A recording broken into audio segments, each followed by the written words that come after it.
Good morning. Welcome to Deacon Jody Daily. So glad to be with you today.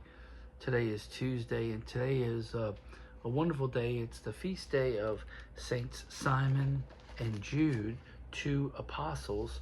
And the readings today follow that theme about the development of the church by Christ through the apostles.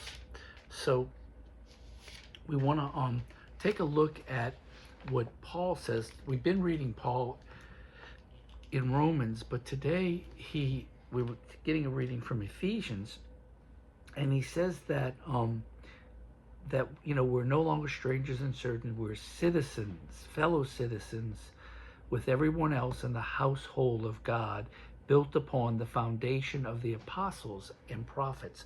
So what is Paul relaying to us? He's relaying to us that the church, the foundation of the church, is in the apostles.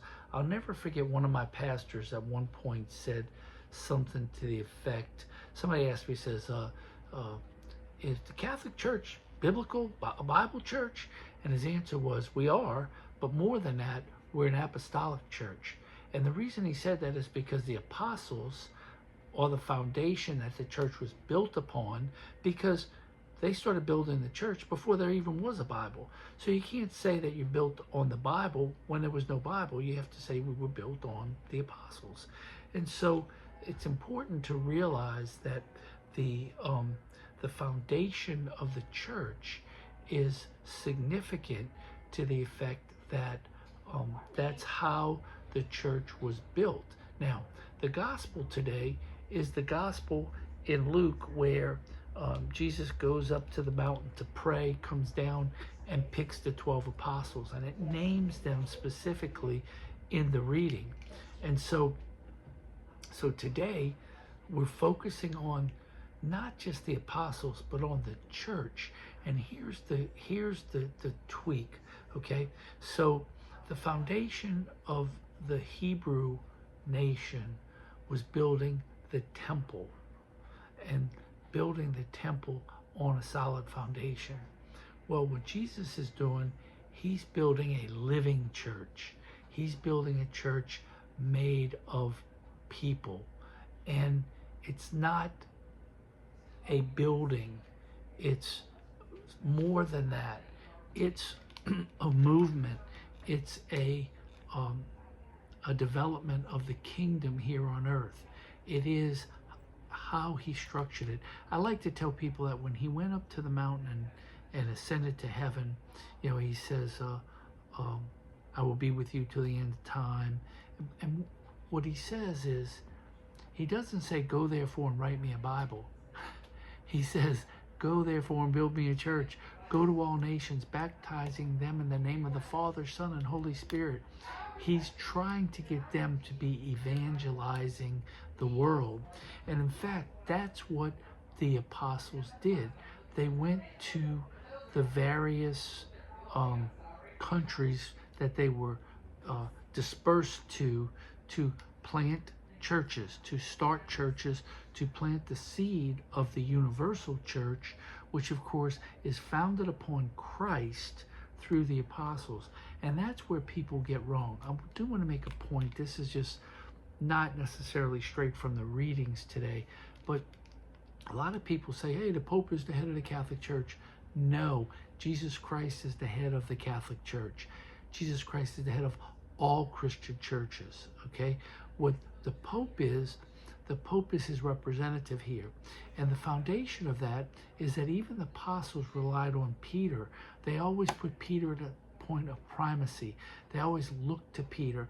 And Peter went to Rome, and we now follow the Roman descendants of Peter. So Jesus said, you are Peter, and upon this rock I will build my church. He is the foundation stone of the church. But not just him, the apostles. The incredibly important thing that people fail to realize, I think, is that all the bishops, the Catholic bishops, can find their way back to the apostles through their own lineage of episcopacy, bishop So I think that's important to lay the foundation that what's important to us is the, the, the, the sense that there is structure in the church. And why is that important? Because without structure, you wind up with 35,000 different churches out there. All these independent churches, non-denominational, all these different factions, all this different stuff. And that's disunifying. Where Christ calls us to unity, the fact that that exists is disunifying. And why is that? Because they refuse to have structure. They refuse to be part of the structure. And the structure was not founded by the church. The structure was founded by Jesus Christ. And so we need to always be aware of the fact that when we're discussing with non-Catholic Christians, our separated brothers and sisters, that we don't rely too heavily on the now, how it is now, that we rely more heavily on the way it was when it started. So at the beginning, you have 12 apostles, and from those 12 apostles, we wound up the church. One last point, and that is why 12? Well, 12 represents the 12 tribes of Israel, and that represents universality. It's that Jesus came to lay the foundation for a universal church. It wasn't a church just for the Jews. It was a church for all people. And because of the universality of that, that's why the apostles went out to all nations, and that's what Jesus did in the Great Commission.